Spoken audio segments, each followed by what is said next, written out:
وہی کہ ہم تو پڑھتے رہتے تھے، کتابیں پڑھتے رات کو پڑھتے، اور آپ بس استاد کی پڑھا، آپ نے پڑھا تھوڑا سا آگے دیکھا، اس کے بعد کھیل کود میں لگے. لیکن اللہ نے آپ کو اتنا علم عطا فرمایا، اتنا تو ہمیں حاصل. اس کی وجہ کیا ہے؟ آپ نے سنا بات یہ کہ جب میں اپنی کلاس کے اندر بیٹھتا ہوں تو میں پورا دھیان استاد کے ایک جملے کی طرف اور میں اس کو ذہن کے اندر بٹھاتا چلا جاتا ہوں. اس کے بعد میں کتاب سے دیکھنے کے بعد تائید کر لیتا ہوں کہ ہاں جو میں سمجھا وہ یہی ہے، اور اس کے بعد وہ مجھے یاد ہے. تو میں اس میں کھیل کتاب کودتا بھی تھا اور کتابیں مجھے سب سے زیادہ یاد ہے. ہمارے کیا ہوتا ہے، میں سارا اعتماد کر لی کتابوں کے اوپر، مجھے کتابوں میں وہی ابھی کتاب تو ہے لیکن اپنے دماغ کی کتاب میں لگی کوئی چیز، اپنے ذہن کو استعمال. آج ذہن کو کم استعمال کیا جائے. اب مشینوں پہ لا گئے. اب ڈاکٹر کے پاس جائیں تو کہیں سارا چیکنگ کتنے ہوتی مشینوں سے ہو.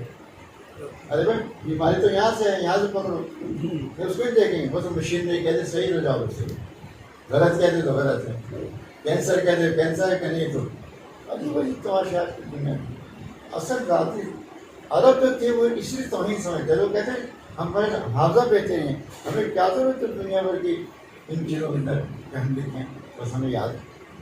اور ان کا حافظہ اتنا بہترین تھا کہ آج اس کی مثالیں دی جاتی ہیں. اور اب میں آپ سے بات بتانا چاہتا ہوں، وہ یہ ہے کہ جب تیسری صدی شروع ہوئی ہے وہاں سے ان تمام حضرات کا دور شروع ہو گیا. محدثین امام بخاری رحمۃ اللہ علیہ جن کی صحیح کتاب ہم پڑھا، صحیح البخاری. امام بخاری کی پیدائش کب ہے کسی کو یاد؟ 104. کون سی 104. اور اگر طرف بچپن میں یہ کہیں دو صدی پوری ہو چکی تھی. تیسری صدی سے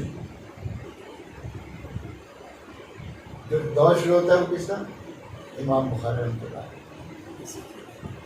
اس کے بعد اب آپ یہ دیکھیں کہ وہاں سے لے کر اور 209 تک یہ تمام ائمہ پیدا ہوئے. 194 سے 209 تک، سوائے نسائی کے شاید کہ ان کی عمر زیادہ ہوئی تھی. وہی باقی سب تقریباً 64-65 سال کی میری دنیا سے ہو سکتا ہے. اور اس طرح سے اتنے بڑے کارنامے انجام. تو محدثین کا جو دور ہے وہ دور ہے فقہ کے بعد، اور فقہا کے بعد پھر دور آتا ہے محدثین کا.